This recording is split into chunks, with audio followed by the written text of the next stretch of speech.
Hello friends. Many times we handle a data which is very sensitive. That means the data of our client or data of the employees.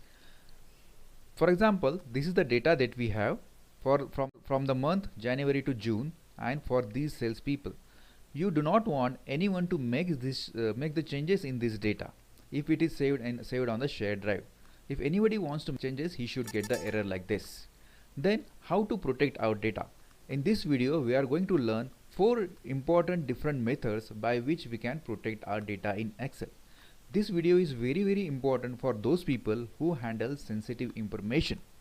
So stay tuned till the end of this video, and if you like this video, don't forget to press like button and do not forget to share this video to those people whom you find this video will be useful. So let us go ahead and start the video. But before that, if you are not subscribed to this channel yet, press the subscribe button. So let us go ahead and start today's video.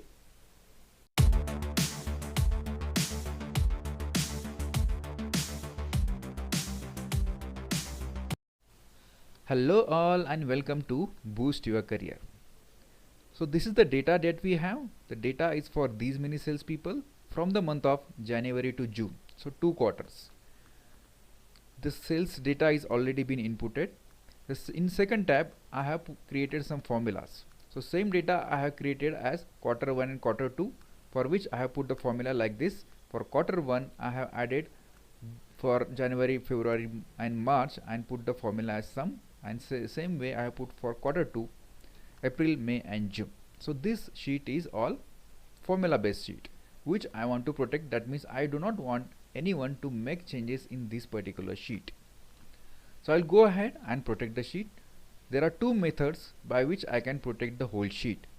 First is I will go to review tab, and then you can see here protect sheet option. I will click on this and you can see by default there are 2 options being chosen: select lock cells and select unlock cells. So I'll put the password here 1234, enter and confirm the password 1234. And you can see nobody will be able to make any changes in this particular sheet. The whole sheet is being protected. If I want to give additional options to them, for example, if you see here, nobody is able to add any row or delete any row. So I want to give some additional options to users. So then what can be done? So I'll just unprotect that and I will try to show you again. So while doing that, I will tell you now second method how to protect the sheet. I will go here on this particular tab, right click, and then I will say here protect sheet. Again the same option is coming. Now here you can see there are other options are also available. So I want users should be able to insert rows. So I'll click insert rows. I can click on delete rows. So for now I'm just clicking on insert rows, and then I'm giving password 1234, enter 1234, and then I will say OK. Now nobody will be able to make any changes in the sheet, but if anybody wants to insert the row, the insert option is now available. So this is the way we can protect the sheet. For now I'm just unprotecting it, and now we are going to look at how to protect our data by protecting the whole workbook. Now workbook means what? The file. The protection of the data is the name of this file, this workbook, and in which we have 2 tabs, 2 worksheets we have. Protect workbook will protect the framework of the workbook. That means you should be able to make changes in this particular workbook, but will not be able to make changes in the framework of the workbook. That means you will not be able to make any changes in this. That means not able to delete the worksheet, or not able to rename the worksheet like this, or not able to insert any worksheet. The option is available here in the review protect workbook. I'll just put here 1234, 1234.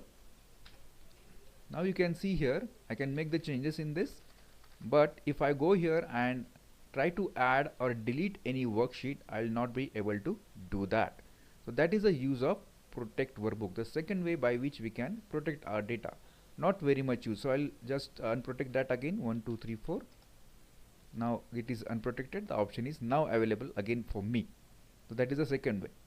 Now you will say that I want to allow users to edit some data in only some of the cells. Only some of the cells should be unprotected.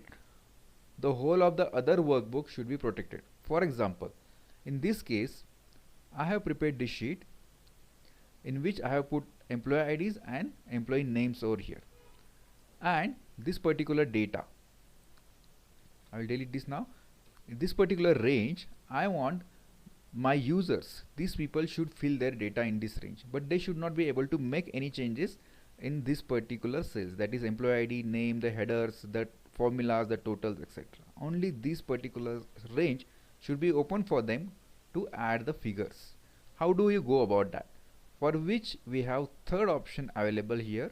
You can see the option is under review and allow users to edit ranges. I will click on this. Now this is the range which I am going to give, in which they will be able to enter the data, except that the whole of the worksheet will be protected. Only this particular range which I am going to give now will be unprotected. So this is the range, the new range I am going to create here. So I'll keep the range name as range 1 only. If you want to change that, you can change that. Now I am going to give the range, that means those cells where the users will be able to make the changes. That is the use of this. Then I will click here, I will give that range. I can give the cell 1 2 3 4, but I want the whole this range from here to here. This range should be open for them to make any changes. So this particular area is selected, which is unprotected now. This range password I am not giving it now, because I want them to make changes in that without password. Then I will say OK here. Now you can see this option is there, allow users to edit the ranges. Here the option is available as protect sheet. Now if I don't protect sheet, I will go ahead, then the whole sheet will not get protected. The people will be able to make changes in all other cells, but I do not want them to do that. I want them only to make changes in this area and not any other cell. That is the reason I am going to protect the sheet.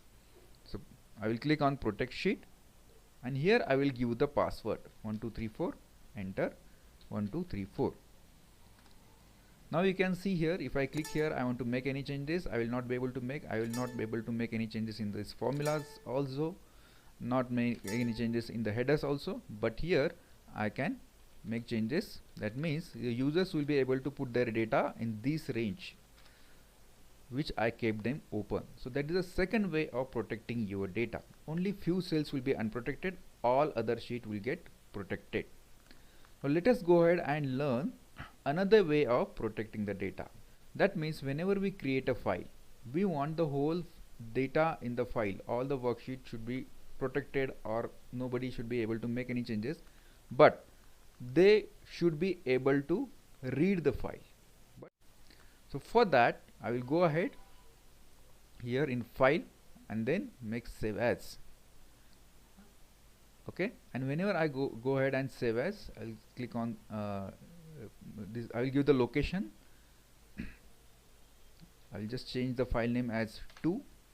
Now you can see here the option is available as tools. Under tools you can click here, there is a general option. I'll click here on the general option. Now there are two options which are available right now here. First is password to open. If I put the password over here and say save, OK, then this file will be saved in this particular drive, and if anybody else want to open the file, he should have the password, then only he will be able to open the file.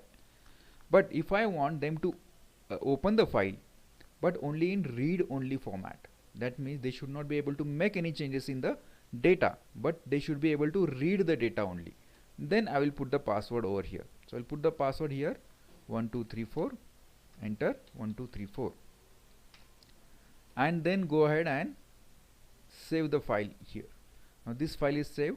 Now I am going to close the file, go to folder, I will open the file now. Now it is asking me the password. If I have the password, I will put the password. If I do not have the password, I will click on the read only and I will be able to open the file. And if I go ahead and save it, it will not allow me to save because this file is protected. Until or unless I have the password, I will not be able to make any changes in the file and save the file in the same location, in the same drive with the same name. So that is a fourth way by which we can make the file as a read only and protect our data. I hope this video was useful to you because it allows you to protect your data, sensitive data. So do not forget to subscribe the channel. Do not forget to forward this particular video to those whom it will be useful. So bye for now. We'll meet in a next video. Thank you very much.